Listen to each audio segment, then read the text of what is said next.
Everyone knows Betty White as the golden girl of Hollywood, a warm smile, quick wit, and endless charm. For decades, she was a woman nobody had a bad word about, or so we thought. But what if behind that beloved grin was a storm of tension, quiet rivalry, and unspoken drama that shaped some of TV's most iconic shows? What the very chemistry that made the Mary Tyler Moore Show sparkle was, in part, driven by behind-the-scenes conflicts no one dared talk about, until now. You see, while audiences adored Betty White for her sweetness, insiders paint a much more complicated picture. Rumors have swirled for years about the off-camera tension during the Mary Tyler Moore Show, whispers of jealousy, cold shoulders, and on-set feuds. For the longest time, Betty stayed silent, always choosing diplomacy over drama. But just recently, old interviews, cast confessions, and never-before-discussed insights are giving us a clearer look at what was really going on behind the curtain. And it's not just speculation. Stories from those who were there, including castmates, producers, and Betty herself, have slowly begun to reveal that the vibe on set wasn't as harmonious as the laugh tracks made it seem. There were cliques, there were unspoken alliances, and there were icy moments between co-stars that lasted long after the director yelled cut. What's more, Betty's sudden popularity as Sue and Nivens, the happy homemaker with a razor-sharp tongue, may have stirred envy, and not just from fans watching at home. Because when someone joins a show and quickly becomes a center of attention, stealing scenes, winning Emmys, and charming every talk show host in sight, it doesn't always go over well with the rest of the cast. And Betty? She wasn't just a new addition. She was an instant scene stealer. The very thing that made her a star in viewers' eyes may have rubbed her co-stars the wrong way, and the effects of that tension didn't just end with one show. They carried over into the rest of her career, including her time on The Golden Girls, where things got even messier. So what really happened? What did Betty White finally admit? And why was this part of her legacy kept so quiet for so long? The answer might just change how you see one of the most beloved women in television history. This isn't the version of Betty White you've seen in memes and late-night interviews. This is the version Hollywood insiders always knew, the one we were never meant to see. But once the truth started coming out, it couldn't be stopped. And it all starts with her unforgettable, unexpected entry onto the Mary Tyler Moore Show, where admiration quickly turned to resentment, and the stage was set for decades of silent tension. When Betty White joined the Mary Tyler Moore Show in its fourth season, no one expected her to completely steal the spotlight. The character she was hired to play, Sue and Nivens, the upbeat host of the fictional Happy Homemakers show, was only meant to appear in one episode. But her performance was so sharp, so hilariously biting beneath that sugary smile, that producers knew they had something special. Overnight, Betty went from a guest star to a central figure in one of the most respected sitcoms of its time. Sue was written as a parody of the perfect housewife, but Betty brought something no one expected. A perfect blend of warmth and venom. She smiled sweetly while throwing shade so savage it made even the audience gasp. Lines like, "A woman who throws herself at a man's feet must expect to be stepped on," became legendary. Viewers couldn't get enough. Critics loved it, and Emmy voters took notice. She won back-to-back awards in 1975 and 1976 for Outstanding Supporting Actress in a Comedy. But behind the scenes, not everyone was celebrating. According to insiders, Betty's sudden success wasn't exactly welcomed with open arms by the original cast. She had stepped into a tight-knit group of actors who had already built deep chemistry and long-standing working relationships. Betty, despite being a beloved figure in television even before joining the show, was still an outsider coming in mid-run, and rising too fast for comfort. Some cast members reportedly felt overshadowed, particularly because Betty's character was written with such biting wit that she often walked away with the best lines in any scene. She was getting applause breaks that even the show's lead, Mary Tyler Moore, wasn't used to seeing. Even though Mary and Betty were close friends off camera, they'd known each other for years. That didn't necessarily extend to the entire cast. And then there was Betty's image. Ever polite, always professional, impossibly cheerful. While that made her a fan favorite, it didn't always translate well in the high-pressure, competitive environment of a hit television show. Some castmates reportedly found her positivity grating, even suspicious, especially when mixed with her razor-sharp comedic timing that rarely missed a beat. There are also subtle signs that not all was well. Despite Betty being on the show for several seasons, her character was written out before the final season, and she didn't appear in finale. While the official explanation was creative direction, some fans and industry watchers have long speculated that tension behind the scenes played a part in her sudden fade from the spotlight. Betty never publicly criticized anyone from the cast, but years later, she hinted at difficulties in working environments that weren't always as warm as they looked on TV. And considering how beloved the show was, that small comment speaks volumes. But this was just the beginning, because what Betty experienced on the Mary Tyler Moore Show would turn out to be only a preview of the drama waiting for her on another legendary sitcom. Betty White built an entire career on her charm.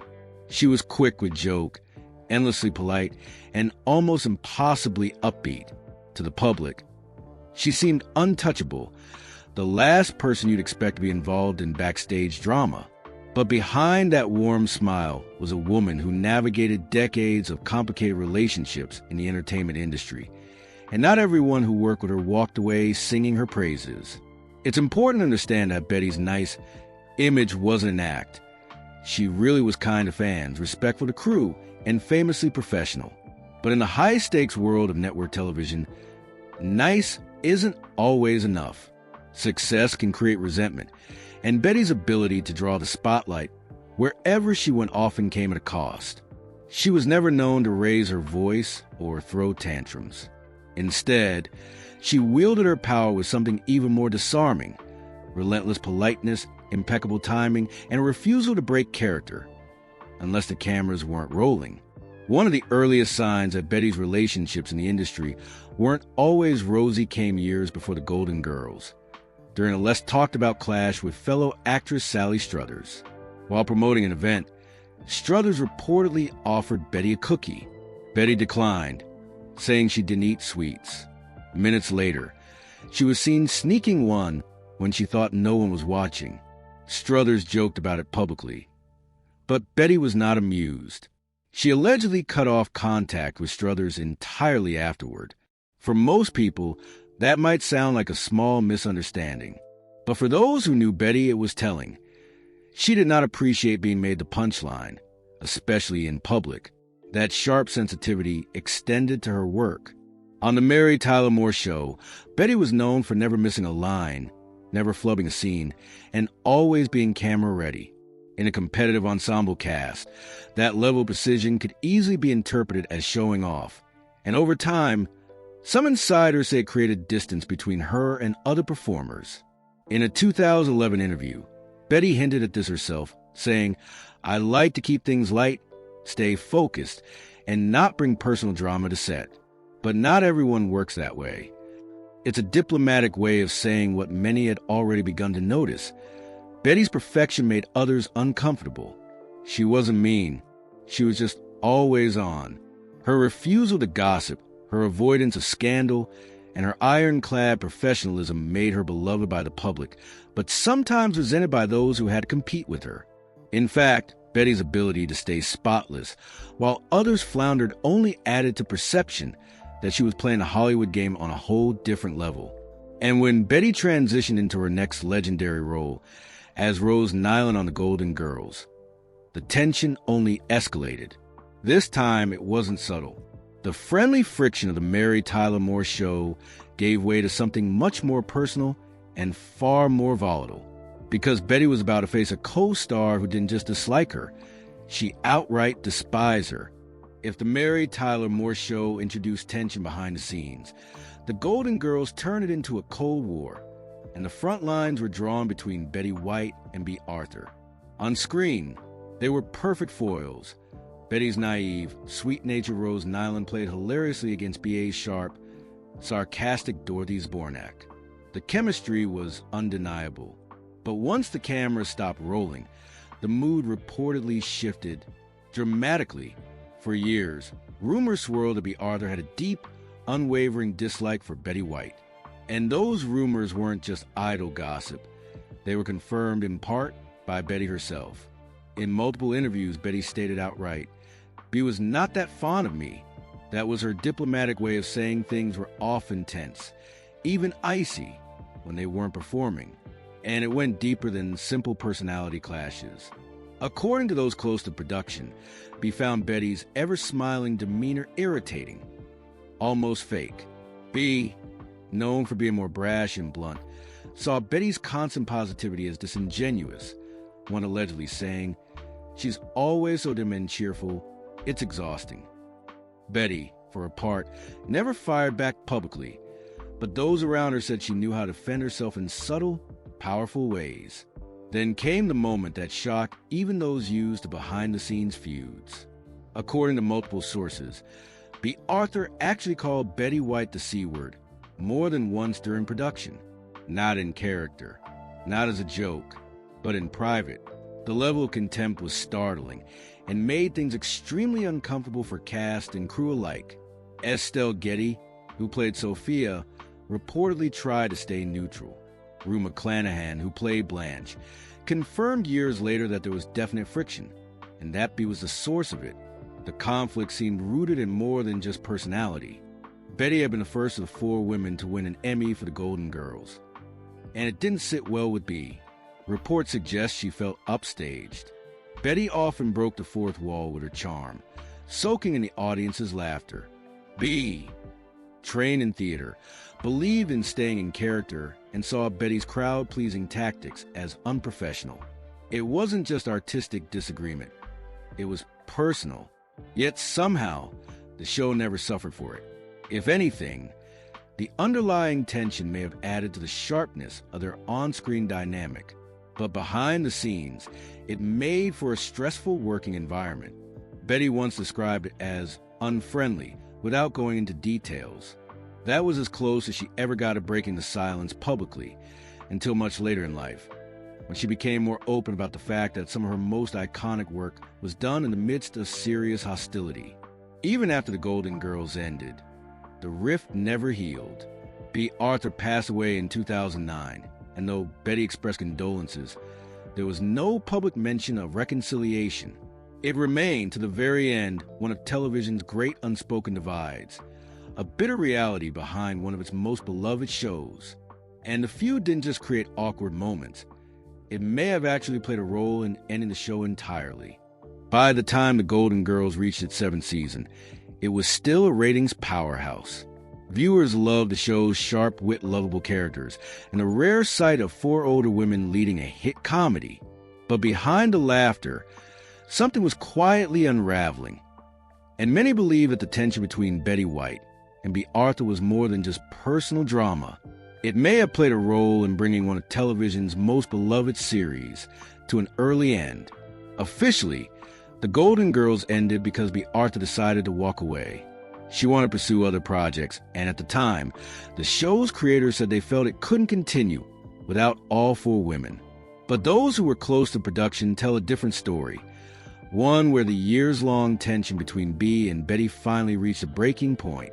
The environment on set had reportedly become toxic by the final seasons. While the show maintained its quality on screen, the backstage atmosphere grew colder.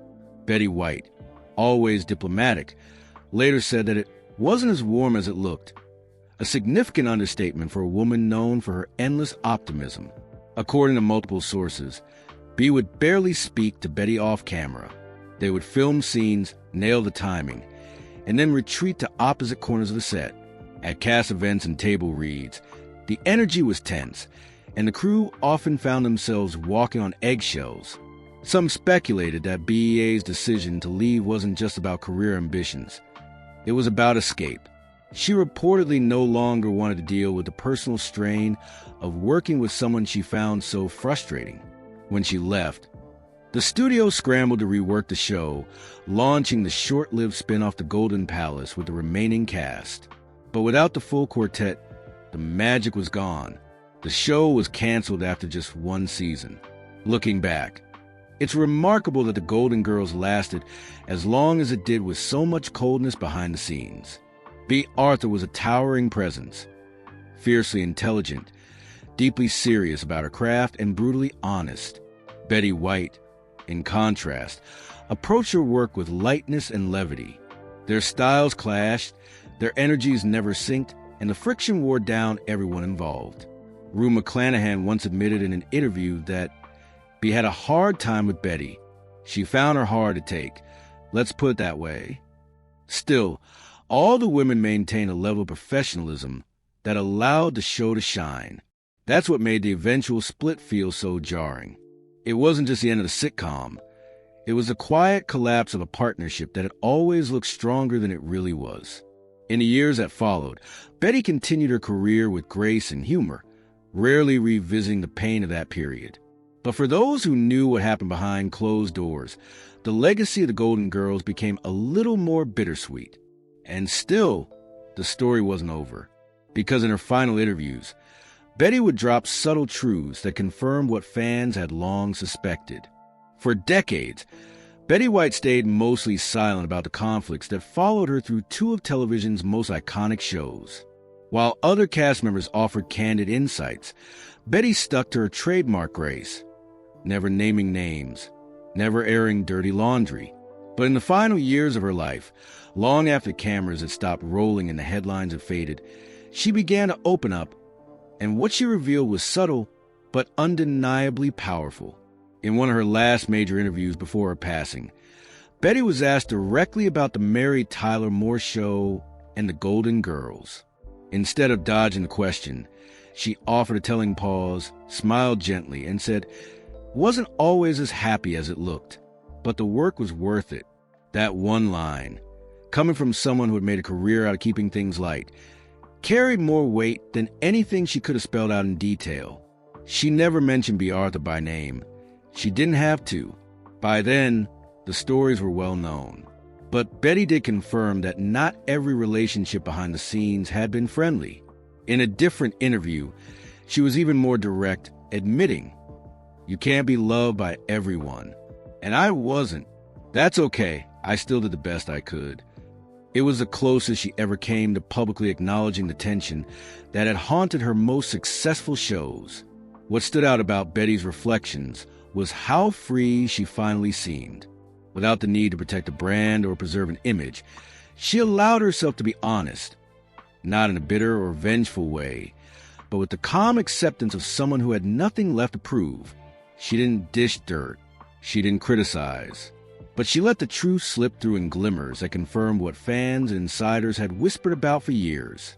And when asked how she dealt with people who didn't like her, Betty gave a smile that only decades of experience could produce. "I stayed in my lane. I didn't push. I figured if they wanted to be miserable, that was their problem." That quiet strength, that refusal to sink to anyone's level, was the secret behind her longevity in an industry known for burning people out. Even more revealing was the fact that in her final memoir, If You Ask Me, and of course you won't, Betty devoted just a few lines to backstage drama. She wrote, "There are times when personalities just don't click. That doesn't mean the work suffers. It just means the makeup room is a little quieter." Those words said everything. Not bitter, not apologetic, but unmistakably truthful. In the end, Betty didn't need to expose anyone. She lived long enough to see the truth come out on its own. Her silence had always been her armor, and her final, carefully chosen words proved that even kindness can carry a quiet edge. But perhaps the real twist in Betty White's story wasn't just the conflict she faced. It was how she turned them into fuel, outlasting them all. In the end, Betty White didn't just survive Hollywood. She conquered it. Long after the Mary Tyler Moore Show had ended, and even after the final credits rolled on the Golden Girls, Betty remained a beloved figure, growing even more adored with each passing decade. While many of her peers faded from the spotlight or became defined by the controversies that surrounded them, Betty did the impossible. She became bigger than her roles, outshining even the feuds that once threatened to dim her light. How did she do it? It wasn't just charm. It was resilience. While her co-stars often bristled with intensity or struggled under the weight of their own fame, Betty moved through it all with quiet confidence. She never retaliated, never fought back in press, and never tried to clear the air in the tabloids. She understood something many celebrities never do: that legacy is shaped not by what you say in the moment, but by what you let speak for you in the long run. And Betty's work did just that. After the Golden Girls, she went on to reinvent herself again and again. From scene-stealing guest roles on shows like Boston Legal to the unexpected viral explosion that followed her hilarious turn in The Proposal, all the way to hosting Saturday Night Live at age 88 after a fan campaign demanded it. While many from her era retired quietly, Betty was thriving in her 80s and 90s, sharper, funnier, and more relevant than ever. And with that comeback came something remarkable. People stopped asking about the old feuds. They stopped focusing on who didn't like her because they couldn't help but love her themselves. The bitterness faded from public memory, replaced by Betty's glowing presence in game shows, commercials, and talk show appearances. She became the ultimate example of how grace under pressure can outlast even the loudest headlines. That's not to say she didn't carry the weight of those years. Friends close to her say she never forgot the tensions on set, the cold shoulders, or the snide remarks. But she never let them define her. In her final years, when asked how she stayed so positive, she gave a simple answer: you just focus on the parts you love and let the rest go. That mindset wasn't just good advice. It was survival strategy. By the time of her passing at age 99, Betty White was no longer just a television star. She was a national treasure. Tributes poured in from fans, celebrities, and networks alike. Even former co-stars who had once kept their distance acknowledged her impact with heartfelt statements. The same industry that once bristled at her cheerfulness now mourned her like family. Betty White didn't need to win every argument. She didn't need to fight back. She won by simply being herself for nearly a century. And in doing so, she turned every silent feud, every quiet slight, into part of a bigger story, one where kindness, class, and consistency came out on top.